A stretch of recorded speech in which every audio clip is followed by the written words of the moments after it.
If you look at your periodic table and the different elements, you won't always find a whole number for the large number. So for example, chlorine, if we draw it like this one, if you look on your periodic table, you'll find, sure enough, its atomic number is 17. And its large number, though, is 35.5. So this is not the mass number, this is something called relative atomic mass. We'll look at a bit later on. But as way of introduction, how can it be that we have this decimal place here? It's going to number, because we said the large number, we think of it as the number of protons and neutrons, whereas the small number is just the number of protons. Well, the answer is that we don't have just one version of chlorine. We have more than one, and this is the case for most of our elements. We have different versions of the different elements. These are known as isotopes. So isotopes are atoms of the same element, the same number of protons, so the same number of protons, have to be the same number of protons, because your proton number, atomic number, is unique to a specific element. Okay, so in the case of chlorine, if it's got 17 protons, it has to be chlorine. If it's got 18 protons, it's no longer chlorine, so it has to be chlorine if it's got 17 protons. But with an isotope, we'll have the same number of protons, but different number of neutrons. Okay, so we've done here, we're considering an isotope. So isotopes. Now, for chlorine, we have two very common isotopes. Okay, so if I draw them over here, we have chlorine. We have chlorine 35. And we also have chlorine 37. So these are the two most common. Sorry, I don't know that. No, Alexa doesn't know that, but I do, so don't worry, guys. So we have these two different versions of chlorine on the isotopes. Now, which one is the more common one?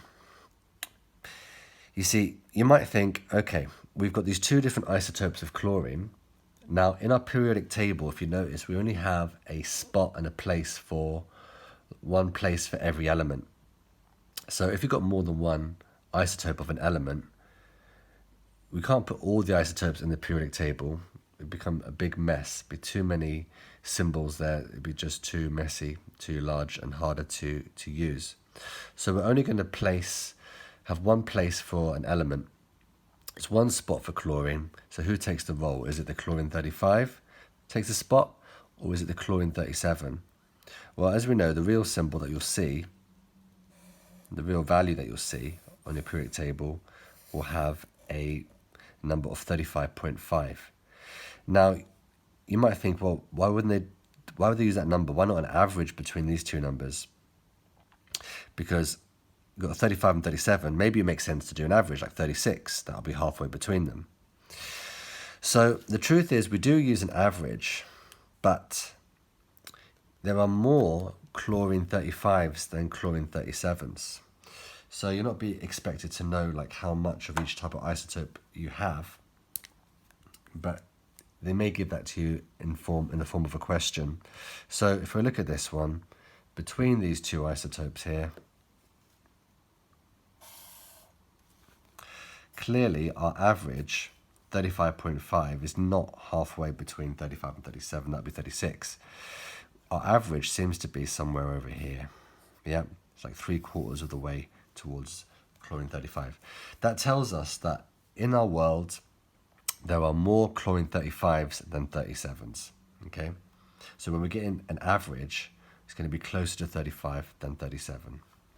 Now, in reality, we have, in this world of ours, 75%, and again, you're not expected to know this value, 75% of all chlorine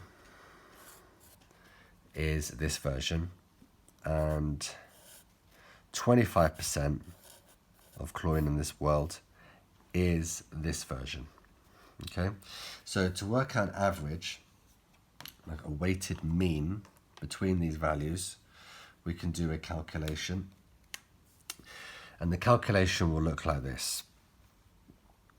So that number, like an abundance of 75% of the chlorine 35, we'll times that by 35. We will add that to the abundance of the other version of chlorine, the other isotope, has an abundance of 25%, so 25. What do we multiply that by? Well, its mass number there is 37.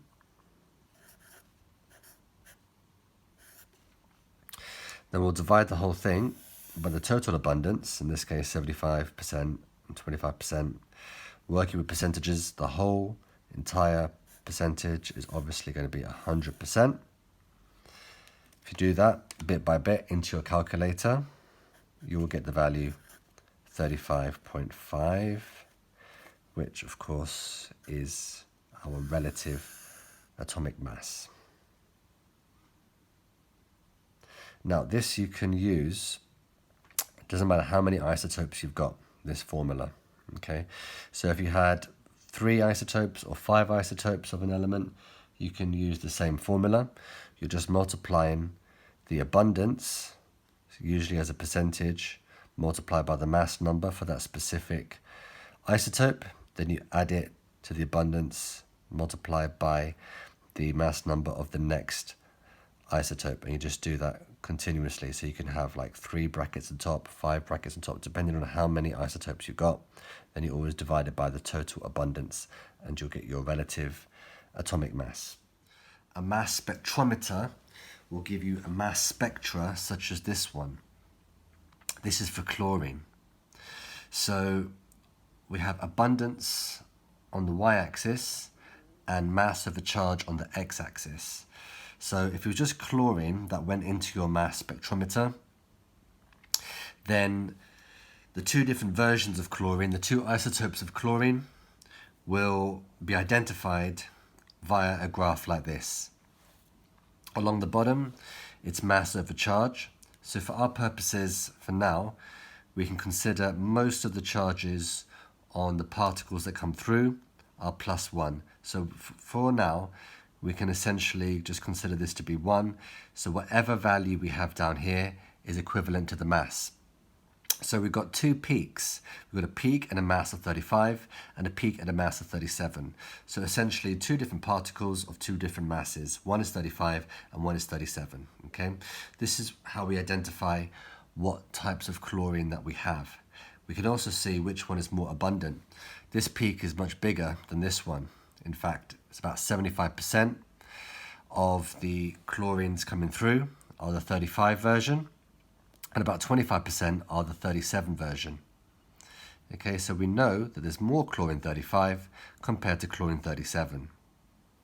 To work out the average of the 2, to get the weighted mean, we'll do a calculation such as this one. So the abundance, 75% multiplied by 35, its mass, plus 25%, 25 times 37, its mass, divided by the total abundance of 100%, because 75 plus 25 is obviously 100%, will give us our relative atomic mass of 35.5.